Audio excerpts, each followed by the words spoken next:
Estou de volta às mídias sociais da TNT Esporte para a gente falar do assunto que tem dominado o noticiário do futebol brasileiro, que é a paralisação ou não do Brasileirão por conta das tragédias das enchentes que estão acontecendo no Rio Grande do Sul, praticamente no estádio todo e muito concentrado também na região metropolitana de Porto Alegre. Antes da gente falar, aquele ritual que você faz sempre, deixar o like, se inscrever, seguir, compartilhar, tudo aquilo que você faz nas mídias aqui da TNT Esportes, porque esse assunto é um assunto muito sério.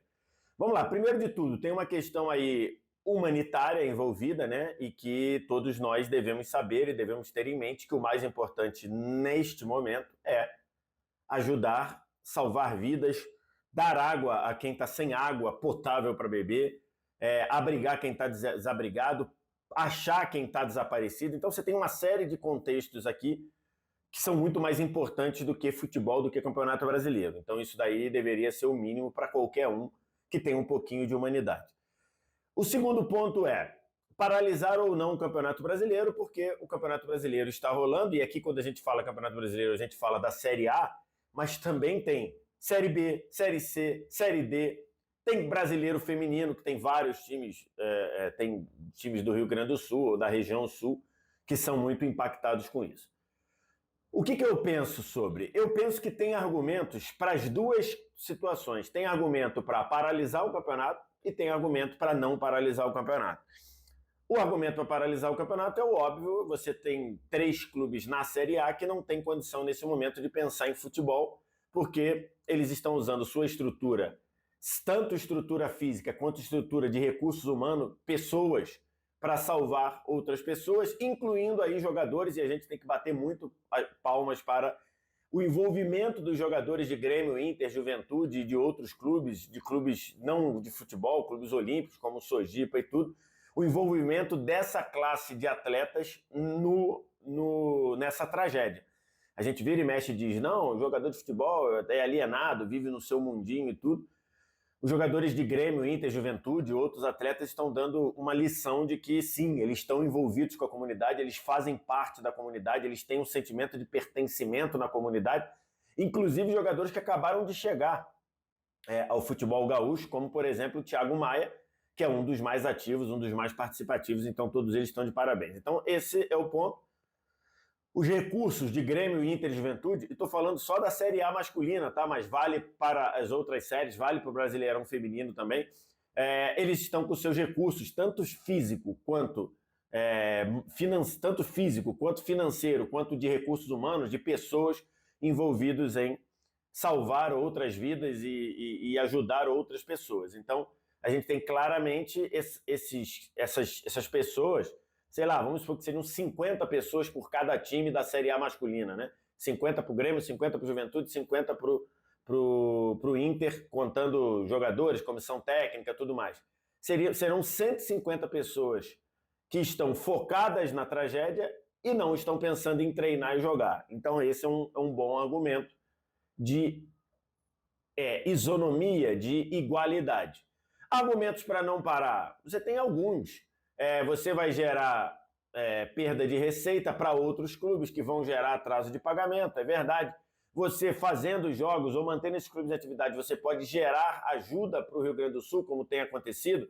A torcida do Atlético Mineiro foi fantástica no jogo treino, que botou lá e arrecadou milhares de reais, milhões, acho que chegou até $1 milhão para a tragédia. O Flamengo jogou e doou as camisas para leilão, para reverter. O Santos agora conseguiu no STJD jogar com torcida para gerar público e esse dinheiro ser revertido. Então você tem outros pontos.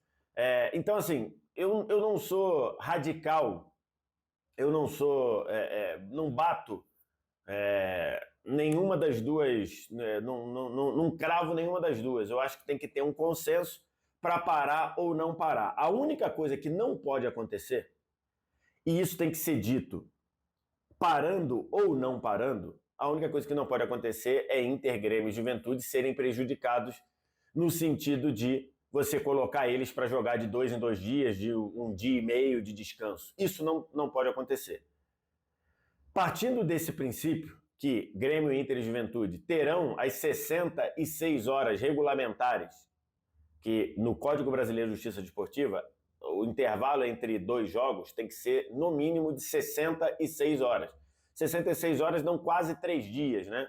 São 2 dias e um pouquinho, né? 2 dias e 18 horas. Então, assim, partindo desse princípio, o Grêmio e Inter de Juventude tem que ter a seu favor esse tipo de regra, esse tipo de lei.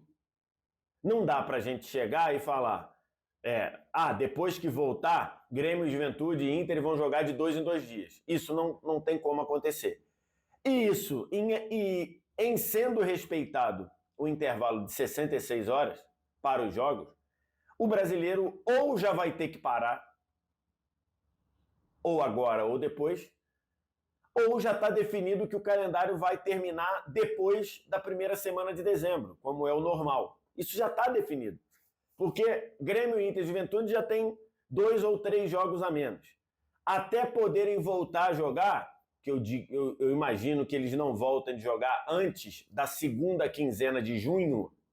Nós estamos na primeira quinzena de maio. Eu imagino que eles não voltem a jogar antes de 10 de junho. Você vai perder ainda aí mais 3 jogos. Então, Grêmio, Inter e Juventude vão retornar ao Brasileiro, quando retornarem, vão retornar ao Brasileiro com 5 ou 6 jogos a menos. Então, o campeonato já está impactado. Ou ele vai parar agora, ou ele vai parar depois.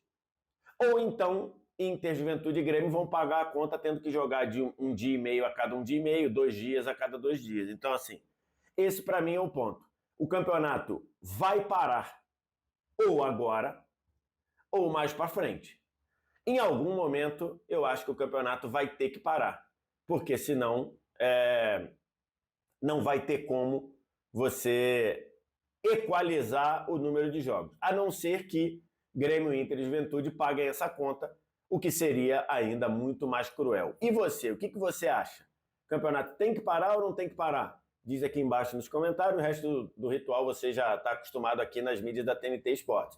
Segue, compartilha, curte, se inscreve, dá o ok, dá o gostei, dá o curtir, tudo isso que você faz aqui para espalhar o conteúdo. Valeu, um abraço, até a próxima.